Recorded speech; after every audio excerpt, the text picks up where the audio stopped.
हिंदी में जानेंगे रस। रस क्या होते हैं? तो जो रस होते हैं वो उनका अर्थ ही होता है आनंद। जब आनंद की अनुभूति हो तो वही रस कहलाता है। यानी काव्य की आत्मा भी इसको कहते हैं। इसी को कहते हैं काव्य की आत्मा। रस जो है वो काव्य की आत्मा है। काव्य से जिस आनंद की अनुभूति होती है वही रस कहलाता है। इस प्रकार किसी काव्य को पढ़ने, सुनने अथवा अभिनय को देखने पर पाठक, श्रोता या दर्शक को विभाव आदि के संयोग से जो आनंद प्राप्त होता है उसे रस कहते हैं। रस को काव्य की आत्मा भी कहा जाता है। रस के स्वरूप और उसके व्यक्त होने की प्रक्रिया का वर्णन करते हुए भरत मुनि ने अपने नाट्य शास्त्र में लिखा है, विभावानुभाव व्यभिचारी संयोग रस निस्यक्ति। अर्थात विभाव, अनुभाव, व्यभिचारी भाव के संयोग से रस की जो निष्पत्ति होती है, इस सूत्र में स्थायी भाव का स्पष्ट उल्लेख नहीं है। इस सूत्र का पूरा अर्थ होगा, स्थायी भाव ही विभाव, संचारी भाव और अनुभाव के संयोग से रस रूप में परिणित होता है। तो इस तरीके से ये काव्य की आत्मा जो रस है, इसके स्थायी भाव की बात करें, इनके अंगों की बात करें तो अंग कितने होते हैं? अंग तो अंग जो होते हैं वो 4 होते हैं। 4 अंग कौन से होते हैं? पहला होता है स्थायी भाव। स्थायी भाव। दूसरा होगा विभाव।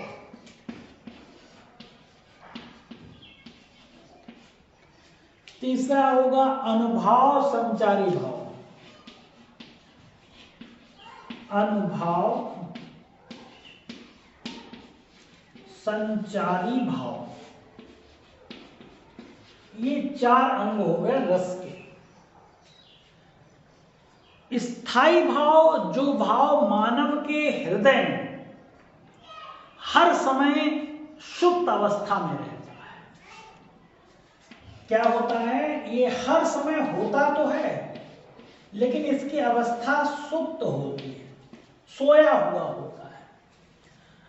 सुप्त अवस्था में विद्यमान रहते हैं और अवसर पाते ही जागृत या उद्दीप्त हो जाते हैं। इन्हें स्थायी भाव कहते हैं। प्राचीन आचार्यों ने 9 रसों या 9 स्थायी भाव माने थे। कितने स्थायी भाव माने थे? 9 स्थायी भाव पहले माने गए थे आचार्यों के द्वारा।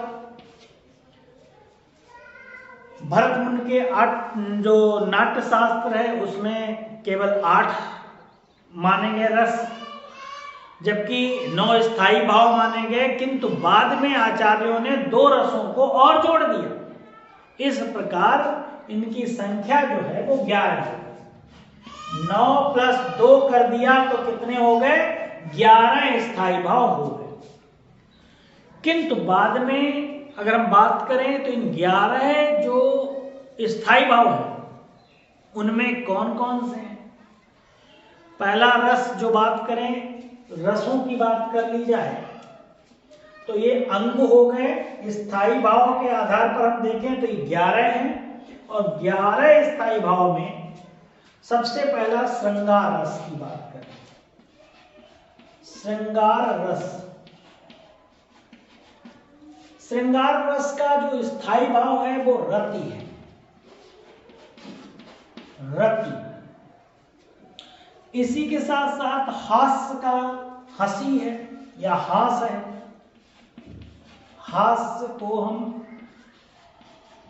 हंसी लिख दें या हम लिख दें इसको हास, ये स्थायी भाव हो गया। करुण का शोक वीर उत्साह, करुण शोक वीर रस का उत्साह, वीर रस का उत्साह हो गया। रौद्र रस है, रौद्र रस, इसका रौद्र का मतलब ही होता है क्रोध, क्रोध स्थायी भाव होगा। भयानक का भय होगा, भयानक का भय होता है। 1 2 3 4 5 6। पहले हम श्रृंगार रस में मतलब क्या हुआ, जब स्त्री या पुरुष का प्रेम की बात करते हैं, इसके भी 2 भाग होते हैं, अलगाव और बिलगाव की बात होती है, संयोग और वियोग होता है। तो ये क्या होता है, श्रृंगार रस के अंतर्गत आता है। हास्य का मतलब होता है अंगों या वाणी के विकास से उत्पन्न जो उल्लास होता है वो हास्य होता है। या तो कभी किसी वाणी से किसी को हंसा देना, या हम अपने अंगों से प्रदर्शन करके उसको हंसा देते हैं। करुण का मतलब होता है जब प्रिय के वियोग से, हानि के करुण या हानि से करुण उत्पन्न होता है, व्याकुलता होती है, उसे करुण रस कहते हैं। शोक होता है, रौद्र रूप जब होता है तो क्या होता है, काम बिगड़ने या बिगाड़ने वाले को दंड देने वाले की जो मनोवृत्ति होती है वो क्या होता है, रौद्र होता है। और भयानक का मतलब होता है बड़ा अनिष्ट कर सकने, जो समर्थ होता है उसे भयानक रस कहते हैं। और इसमें होता क्या है, भयानक में व्याकुलता होती उत्पन्न देखकर, जो कह सकते हैं अनिष्ट की, जो अनिष्ट होने वाला होता, जैसे समुद्रों की लहर को देखकर एकाएक डर लगना, जिससे हमें नुकसान होने वाला होता है तो उससे डर लगता है। तो ये व्याकुलता जो होती है वो भय में बदल जाती है, तो ये भयानक का हो गया। बीभत्स का एक होता है बीभत्स, बीभत्स रस जो होता है उसका स्थायी भाव जो होता है जुगुप्सा, जुगुप्सा इसका स्थायी भाव होता है, जुगुप्सा इसका स्थायी भाव हो गया। यही अद्भुत, तो इसका विस्मय होता है, अद्भुत स्थायी भाव जो होगा वो विस्मय होगा। इसके साथ साथ शांत होता है, जिसका स्थायी भाव निर्वेद होता है। शांत स्थायी भाव होता है निर्वेद। तो इस तरीके से भयानक का मतलब जब होता है तो बड़ा अनिष्ट कर सकने में समर्थ जीव या वस्तु को देखकर उत्पन्न जो व्याकुलता होती है वो भय में बदल जाती है, यही भयानक हो गया। बीभत्स मतलब जब हम कोई घिनौना पदार्थ देखकर ग्लानि उत्पन्न होती है तो बीभत्स होता है, जुगुप्सा उत्पन्न हो जाती है। अद्भुत का मतलब विस्मय होता है, अनोखी वस्तु को देखकर या सुनकर आश्चर्य का भाव उत्पन्न होता है तो वो विस्मय होता है। और शांति का, शांत जो है वो निर्वेद होता है, संसार के प्रति उदासीनता का भाव होता है। इसी के साथ साथ 2 और देखते हैं, एक होता है वात्सल्य। वात्सल्य, अगर वात्सल्य है तो इसका मतलब हो जाता है कि स्नेह उत्पन्न होगा। बच्चे की बात कर रहे हैं तो स्नेह इसका स्थायी भाव हो जाएगा, स्नेह वात्सल्य का होता है। और संतान के प्रति माता पिता के प्रेम भाव से ये स्नेह उत्पन्न होता है। भक्ति अब एक होता है भक्ति, ये भी क्या है, रस है, भक्ति रस।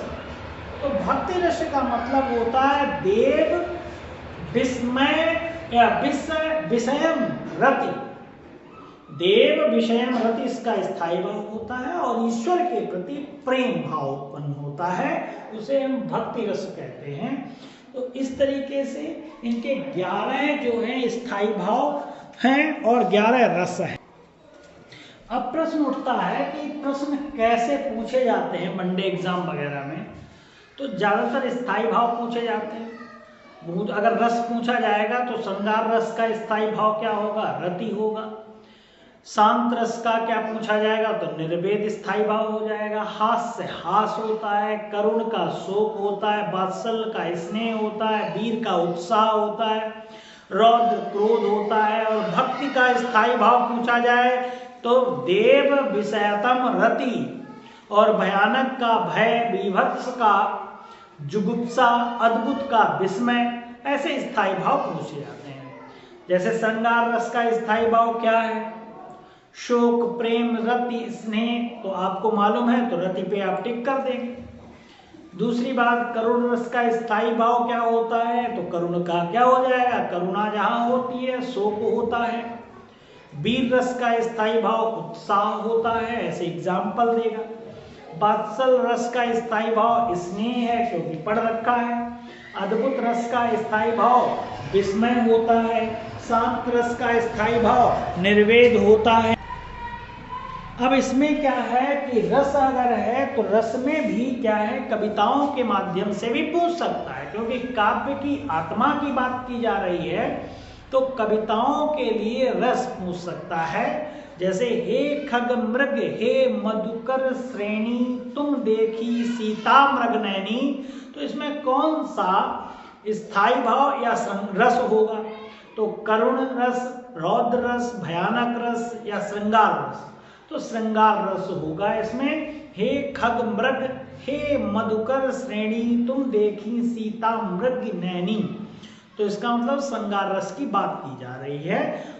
किसी के स्त्री की आभा को या कह सकते हैं उसको देखकर उसका वर्णन करना तो श्रृंगार रस है।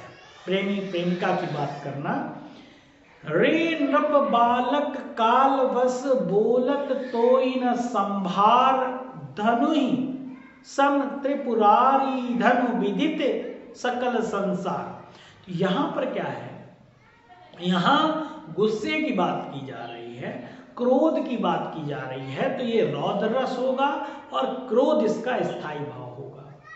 यही बात करते हैं, एक और है, कोई तन दुखी कोई मन दुखी चिंता चित्त उदास थोड़े थोड़े सब दुखी सुखी राम को दास। इसका मतलब क्या हो गया कि हमने यहाँ से मोह को, जो ये लोक है, यहाँ से मोह को त्याग दिया है, हम शांत हो गए हैं, तो शांत रस हो जाएगा और इसका स्थायी भाव निर्वेद है। यही बात करते हैं, मैया मैं तो चंद्र खिलौना लइहों जइयों लोट धरनी पर अवहीं तोरी गोदना अइयों। ऐसे देखा जाए तो इसमें माता और पुत्र का स्नेह की बात की जा रही है, तो वात्सल रस हो जाएगा और स्थायी भाव इसका स्नेह हो जाएगा। कुछ इस तरीके से भी क्वेश्चन आपसे अगर रस आता है तो ऐसे पूछे जा सकते हैं। इनको बार बार आप देखिएगा, पढ़िएगा, समझ में जरूर आएगा। Thanks for watching.